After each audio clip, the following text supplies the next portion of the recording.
नमस्कार, मेरा नाम राजू है। मैं इस किताब को लेके फिर से आ गया हूँ, रुपया मूल्य का मापक या शोषण का साधन। इस किताब में पता चलता है कि हम अभी भी गुलाम हैं और ये गुलामी इस तरह का आँखों से ओझल हो गया ना कि आपको एक कहानी सुनाता हूँ छोटा-सा। एक तोता है पिंजड़े में, छोटा-सा पिंजड़े में और आज़ादी, आज़ादी, आज़ादी चिल्लाते रहते हैं।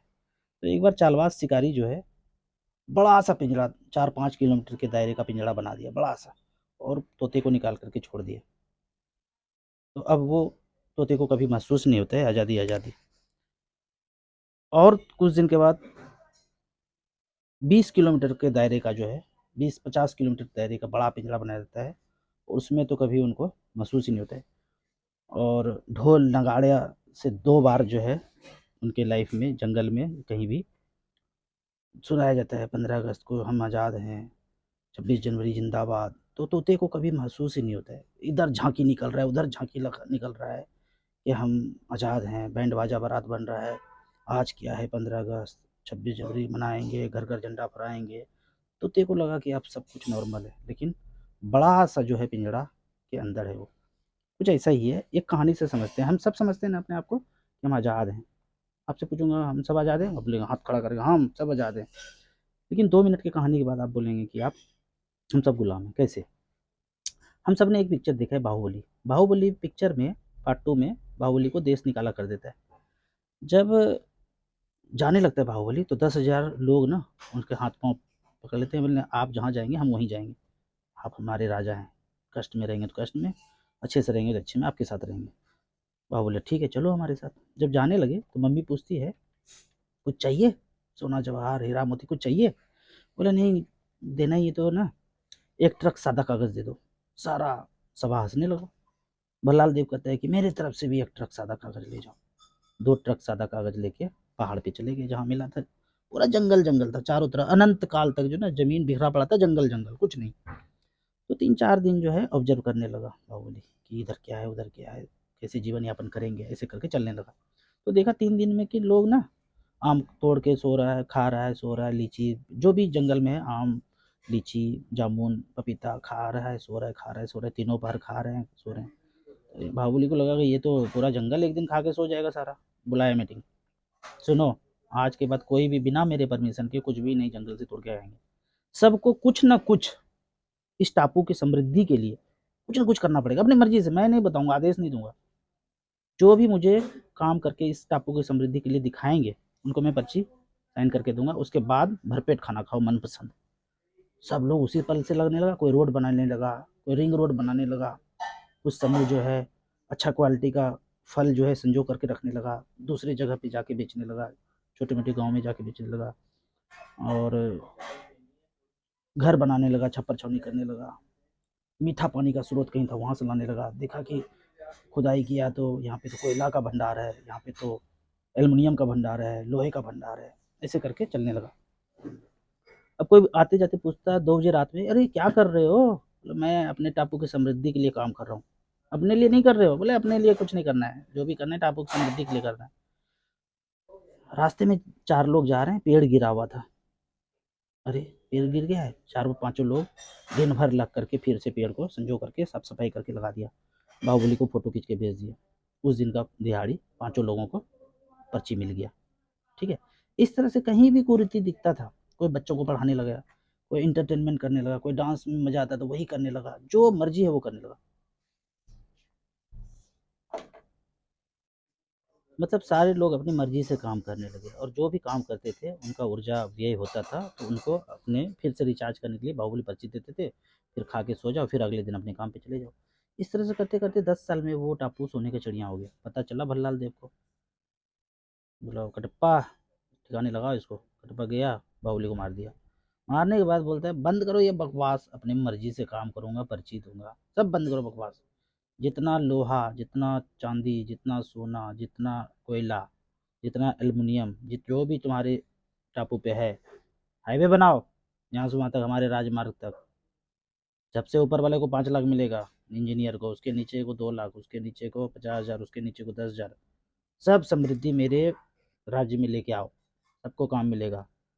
बकवासबाजी नहीं कि अपने मर्जी से काम करूँगा। किसी को अपने मर्जी से काम के लिए पैसा नहीं मिलेगा। जो मेरे पास सब कुछ लेके आएगा भल्लाल देव का, उसको पैसे मिलेंगे। तो ऐसे करके सब लोग चलने लगा, उसके यहाँ सारा समृद्धि जाने लगा। अब कोई पेड़ गिर जाए तो उसको सही कर दे, या फिर रास्ता साफ कर दे, या फिर कोई और चीज़ कर रहा है अपनी मर्जी से, इंटरटेनमेंट कर रहा है, डांस कर रहा है, कुछ बच्चों को पढ़ा रहे हैं, वृद्धों का सेवा कर रहे हैं, नदी को साफ कर रहे हैं, अपनी मर्जी से कोई पैसा नहीं मिलेगा। सब लोग मरने लगा, किसान मरने लगा, अपने मर्जी से काम करने वाला बंदा मरने लगा। जो उसके लिए काम करेंगे उसी को वो पर्ची साइन करके देंगे और उस दिन का उनको खाना मिलेगा।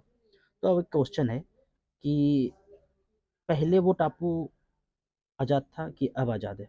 आप कहेंगे कि पहले आज़ाद है। और किसी को अगर पैसे चाहिए तो कर्ज पे लेना पड़ेगा। 1 लाख रुपए चाहिए, आपको 1,10,000 देना पड़ेगा। बाहुबली बोलता था अच्छा कोई बात नहीं, बीमार हो पर्ची दे देते थे, थोड़ा एक्स्ट्रा काम करके बाद में चुका देना, ठीक है। तो इस तरह से पहले हर हाल में आज़ाद थे, और आज हमारे और आपके बच्चे जब निकलते हैं तो अपनी मर्जी से काम करते हैं? नहीं करते हैं, कर ही नहीं सकते हैं, क्योंकि ऐसा सिस्टम बनाया है उस बड़े से पिंजड़े के अंदर हम सब लोग हैं कि हमें महसूस ही नहीं होता कि हम गुलाम हैं। तो आज अगर हम राह चलते कोई पेड़ गिर जाए, तार गिर जाए, पोल गिर जाए और पूरा रास्ता बाधित हो जाए, तो क्या हम 5 लोग मिलके उसको खड़ा करके सीधा कर देंगे, रास्ता खोल देंगे? और ऐसा करने में जो 5 लोग अपने काम के लिए जा रहे थे, 5-5 सौ रुपया उनको कमाते, पूरा दिन भर उनको लग गया, तो क्या उसको पर्ची मिलेगा उस दिन के जीवन यापन के लिए? नहीं मिलेगा। तो क्या हमारे के ऊपर कोई बाहुबली राज कर रहा है या कोई भल्लाल देव काम कर रहा है? नदियों को नहीं साफ हो रहा है, या फिर राह चलते कोई एक्सीडेंट हो जाता है, गिर जाता है, तो उसको हम अस्पताल तक नहीं पहुंचाते हैं। अगर वो पर्ची मुझे मिल जाए आज के जीवन यापन के लिए, तो क्या उनको बचाने के लिए हॉस्पिटल जाएंगे? आप कहेंगे कि लाखों चले जाएंगे। अगर उस दिन का दिहाड़ी पेट भर का खाना ही मिल जाए उस दिन का, तो हज़ारों लोग सड़क पे आ जाएंगे और उनको मदद करने लगेंगे। हमारे बच्चे पढ़ाना चाहते हैं, टीचर बनना चाहते हैं, पर वो बनते नहीं हैं, वो कुछ और बन जाते हैं। हमारे बच्चे एंटरटेनमेंट में या फिर डांस में या म्यूजिक में पारंगत हासिल करना चाहता है। हमारा बेटा खेलना चाहता है, सिर्फ टीटी खेलना चाहता है, लेकिन उसके लिए उसको पर्ची नहीं मिलेगा। पर्ची उसी काम के लिए मिलेगा, देश का समृद्धि भल्लाल देव के पास जाता रहे, जाता रहे, जाता रहे। तो आज के डेट में भल्लाल देव ईस्ट इंडिया कंपनी है, जो 1947 में मुझे हम लोगों को आज़ादी दिया, और इस तरह से ढिंढोरा पीट के झांकी निकाल के 15 अगस्त 26 जनवरी जिंदाबाद करके दिया। हम सबको प्रतीत होता है कि हम आज़ाद हैं, लेकिन हम उसके अंडर हैं। सारा रूल रेगुलेशन सब उसके पास है, और सारा कंट्रोल उस भल्लाल देव ईस्ट इंडिया कंपनी के पास है। तो इस कहानी को जितनी गहराई से सोचेंगे तो आपको समझ में आएगा कि हम कहाँ हैं। जो भी आत्महत्या कर रहा है उसको दिया नहीं जा रहा है। किसान आत्महत्या कर ले, जवान आत्महत्या कर ले, टीचर आत्महत्या कर ले, तो किसी को नौकरी परमानेंट मिलना नहीं है। करोड़ों लोग रोज बच्चे जो है पास आउट होके हो रहे हैं, लेकिन उनको काम नहीं है।